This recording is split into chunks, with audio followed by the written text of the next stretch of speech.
Bismillahirrahmanirrahim. Assalamualaikum warahmatullahi wabarakatuh. Selamat pagi diucapkan kepada semua pelajar-pelajar. Alhamdulillah, hari ini masih lagi diberi kesempatan untuk kita meneruskan PDPR. Hari ini kita akan meneruskan untuk subjek fiqh. Baik, sebelum kita memulakan pelajaran, sama-sama kita membaca doa sebelum belajar. Wahid, isnain, ibda. A'udzu billahi minasyaitonir rajim. Bismillahirrahmanirrahim. Allahumma aftah alaina hikmataka wanshur alaina min khazaini rahmatika ya arhamar rahimin. رب اشرح لي صدري ويسر لي أمري واحلل عقدة من لساني يفقه القول آمين يا رب العالمين. Baik pelajar-pelajar, minggu lepas Ustaz dah terangkan serba sedikit mukaddimah mengenai apa itu najis. Baik, hari ini kita akan tengok pengertian najis. Pelajar-pelajar boleh buka e-book atau kalau ada buku teks, muka surat yang kedua.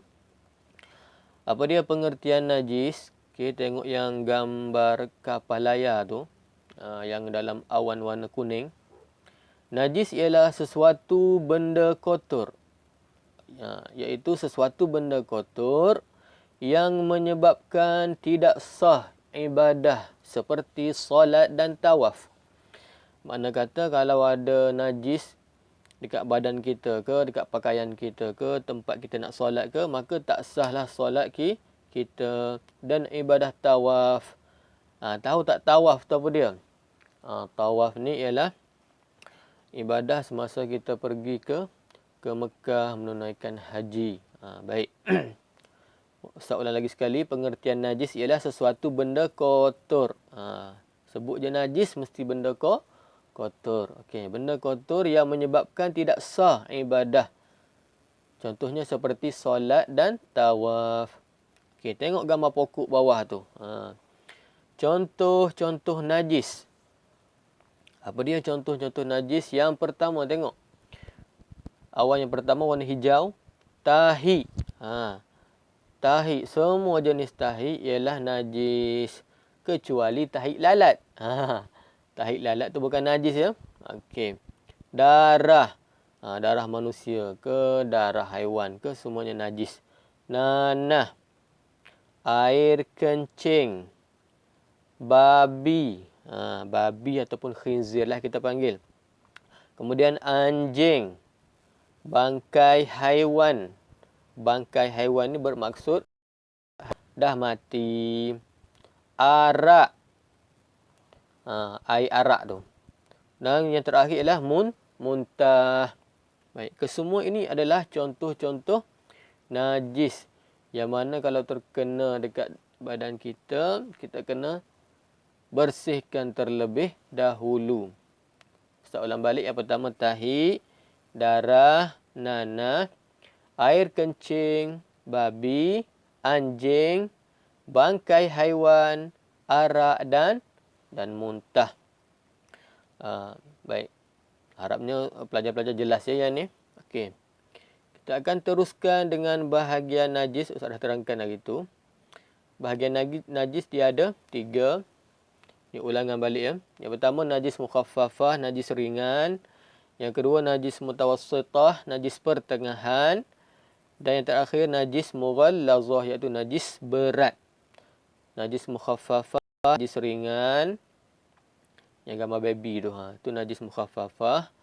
Kemudian gambar yang kedua gambar burung ataupun bangkai haiwan, iaitu najis pertengahan, mutawassitah. Dan yang terakhir gambar anjing, najis mughallazah ataupun najis berat.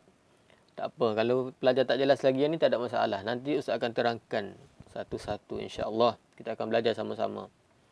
Baik, kita tengok pengertian najis mukhaffafah.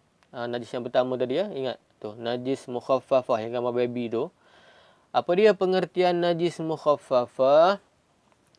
Najis mukhaffafah ialah air kencing kanak-kanak lelaki. Air kencing kanak-kanak lelaki yang berumur, ingat betul-betul, yang berumur kurang daripada 2 tahun.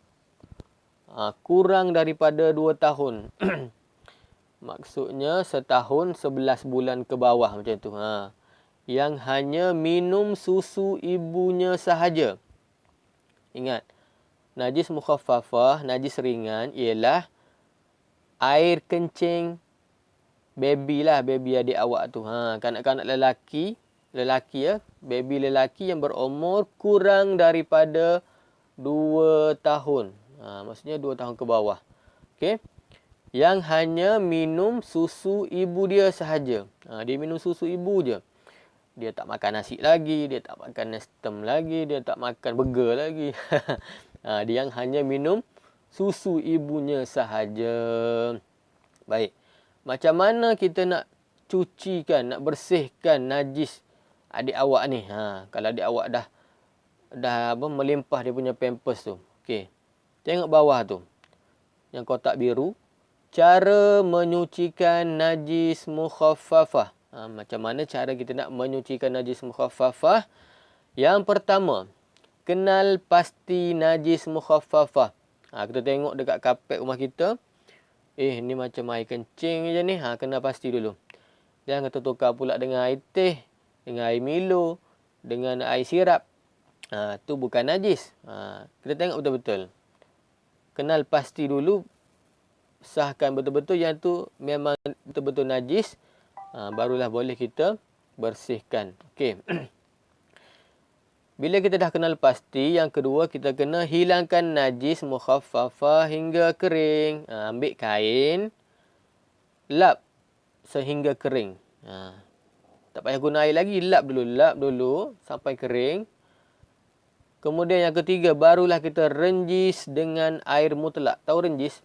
Ambil air renjis macam tu. Renjis tempat kena najis tu. Renjis dengan air mutlak. Air mutlak tu apa dia? Pelajar-pelajar. Awak dah belajar kan masa darjah 1. Antara air mutlak ialah apa dia? Air hujan, air laut, air mata air. Kalau kat rumah, air paip rumah kita tu. Boleh ambil air paip rumah kita. Renjis dengan air mutlak. Lepas tu biarlah dia kering. Baik, itu sahaja cara untuk kita menyucikan najis mukhaffafah. Okey, baik pelajar-pelajar. Lepas ni kalau tengok adik awak terkencing ke, baby itulah yang umur 2 tahun ke bawah, dia kencing melimpah ke, tolonglah mak kat rumah tu bersihkan najis adik awak. Okey, boleh? Baik, wallahu alam. Saya harap pembelajaran hari ini dapat memberi sedikit kefahaman kepada pelajar-pelajar. InsyaAllah saya akan bagi latihan bertulis dan pelajar boleh buat dalam buku tulis nanti. InsyaAllah. Wallahu alam. Assalamualaikum warahmatullahi wabarakatuh.